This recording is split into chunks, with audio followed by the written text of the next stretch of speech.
মুখ্যমন্ত্রী আমার আপনার সকলের নয়নের মণি সম্মানীয়। আজ উত্তর মালদা কেন্দ্রের বিজেপি প্রার্থী খগেন মুর্মুর সমর্থনে নালাগোলায় কেন্দ্রীয় প্রতিরক্ষা মন্ত্রী রাজনাথ সিং এর জনসভা। সবাই যোগ দিতে দেখা গিয়েছে বিজেপি কর্মীরা, দলে দলে সেখানে তারা যোগ দিলেন। দুপুরে জনসভায় যোগ দিলেন রাজনাথ সিং। প্রশাসনের কড়া নজরদারির মধ্যেই গোটা অনুষ্ঠানটি সম্পন্ন হয়। বিভিন্ন অনুষ্ঠানের মধ্য দিয়ে তাকে বরণ করে নেওয়া হয়। বিভিন্ন ইস্যু নিয়ে রাজ্য সরকারের ওপর একরাশ ক্ষোভ উগরে দেন তিনি। এদিন দুই প্রার্থীর হয়ে বক্তব্য রাখেন প্রতিরক্ষা মন্ত্রী। সভা শেষে হেলিকপ্টারে করে বিদায় নেন তিনি। মালদার নালাগোলায় কেন্দ্রীয় প্রতিরক্ষা মন্ত্রী রাজনাথ সিং এর নির্বাচনী জনসভা ঘিরে সাধারণ মানুষের উৎসাহ ছিল তুঙ্গে। ভারত মাতা কি, ভারত মাতা কি, बीजेपी जिंदाबाद। और राष्ट्र गीत के साथ एक राष्ट्रवाद की भावना केवल पश्चिम बंगाल की जनता में नहीं बल्कि समस्त देशवासियों में पैदा करने की कोशिश की है। जिस बंगाल की धरती पर चैतन्य महाप्रभु जैसे संत पैदा हुए, राजा राम मोहन राय और ईश्वर चंद्र विद्यासागर जैसे समाज सुधारक पैदा हुए, बंकिम चंद्र चट्टोपाध्याय, रविंद्रनाथ टैगोर जैसी हस्तियां पैदा हुई, सुभाष चंद्र बोस और श्यामा प्रसाद मुखर्जी जैसे राष्ट्रवादी नेता पैदा हुए, जिन्होंने पूरे भारत को एक दिशा देने का काम किया। उस धरती पर ममता दी आपकी सरकार के रहते हुए जुल्म हो रहा है लोगों के ऊपर, लोग अपने को सुरक्षित नहीं महसूस कर रहे हैं। बहनों भाइयों, मैं जानता हूं आज पश्चिम बंगाल के लोग डर की छाया में रहने को मजबूर हो गए हैं।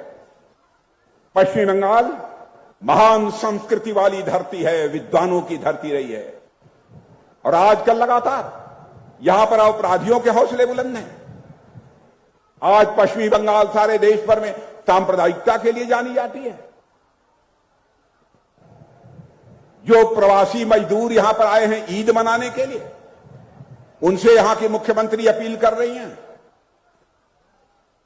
कि आप लोग यहां पर वोट देकर तब काम करने के लिए दूसरे प्रदेशों में, राज्यों में जाइएगा, नहीं तो फिर आपकी नागरिकता समाप्त कर दी जाएगी। मैं ममता जी से पूछना चाहता हूं, क्या सच बोलकर राजनीति नहीं की जा सकती? क्या जनता की आंखों में धूल झोंक कर ही राजनीति की जानी चाहिए?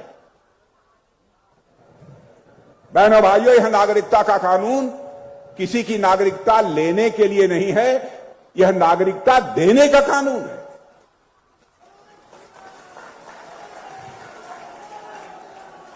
और आप कहती हैं कि हम नागरिकता के कानून को समाप्त कर देंगे। बहनों भाइयों, इस नागरिकता के कानून को दुनिया की कोई ताकत नहीं समाप्त कर सकती। संदेश खाली में जो कुछ भी हुआ है मेरे बहनों भाइयों, मानवता शर्मसार हुई है। भारत की प्रतिष्ठा पर पश्चिमी बंगाल की सरकार ने, टीएमसी की सरकार ने चोट पहुंचाई है।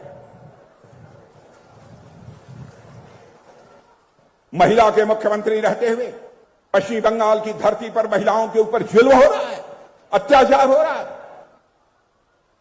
यहां की वीरांगना है हमारी माताओं बहनों से मैं कहना चाहता हूं, उठो और इस बार सत्ता को यहां से उखाड़ फेंको, टीएमसी की सरकार को। यह मैं आपसे अपील करना चाहता हूं।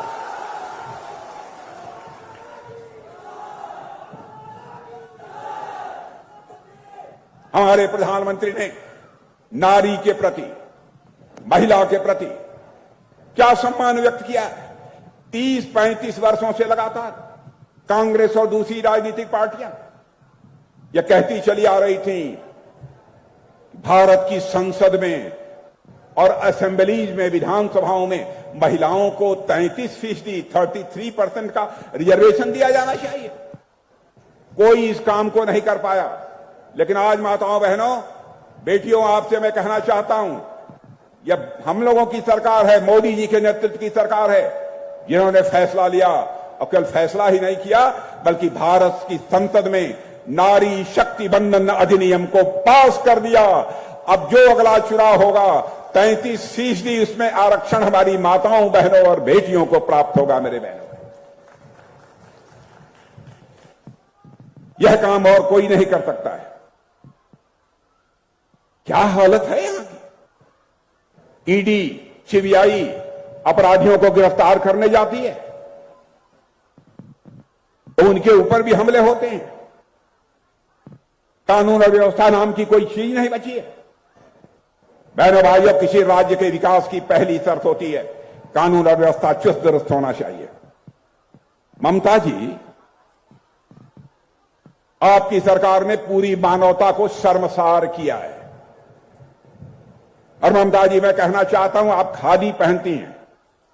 खादी और गांधी दोनों का बहुत गहरा नाता है और खादी की आड़ में यह बंगाल लूट रहा है।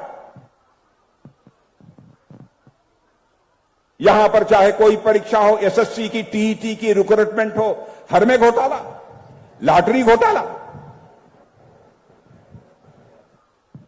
कभी कभी लगता है ये तृणमूल कांग्रेस है कि सचमुच कांग्रेस है। ममता दीदी, आपके नाम में ही ममता है और आप जानती है ममता तो यह मां का स्वभाव होता है। फिर आपको जनता का दुख दर्द क्यों नहीं दिखाई देता है? जनता का दुख दर्द क्यों नहीं महसूस होता है? मैं आपसे यह पूछना चाहता हूं।